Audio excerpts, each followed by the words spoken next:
ఈరోజు evening full వర్షం పడింది. ఆ వర్షానికి క్లైమేట్ అంతా కూడా చల్లగా మారిపోయిందనమాట. సో, ఇలాంటి చల్లగా ఉన్న వాతావరణంలో వేడి వేడిగా ఏమైనా స్నాక్స్ తింటే ఎంత బావుంటుందో కదా!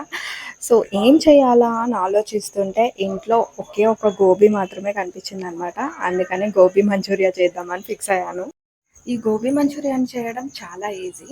ఫస్ట్ గోబీని ఉడకబెట్టుకొని పక్కకు పెట్టేసుకొని అందులోకి మైదా, కార్న్‌ఫ్లవర్ అలానే ఉప్పు, కారం, అల్లం వెల్లుల్లి పేస్ట్ వేసుకొని ఆయిల్‌లో డీప్ ఫ్రై చేసుకొని పక్కకు పెట్టుకోవాలి. నెక్స్ట్ ఇంకొక ప్యాన్‌లో ఆయిల్ వేసుకొని సన్నగా తరిగిన ఉల్లిపాయ, పచ్చిమిర్చి, గార్లిక్ కూడా వేసి కార్న్‌ఫ్లవర్ వాటర్ పోసి soya sauce, tomato sauce, green chilli sauce అన్ని సాసెస్‌ని కూడా యాడ్ చేసుకొని ఒక 2 నిమిషాల పాటు కలుపుకున్న తర్వాత మనం వేయించుకున్న గోబీని వేసి జస్ట్ అలా 2 మినిట్స్ పాటు టాస్ చేసుకోవాలి. అంతే, వేడి వేడి గోబీ మంచూరియా రెడీ అయిపోయినట్టే.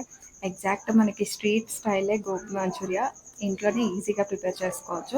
సో, మీరు కూడా ఒకసారి ఇలా ట్రై చేయండి. అండ్ ఎలా వచ్చిందో నాకు కమెంట్ సెక్షన్‌లో కమెంట్ చేయండి.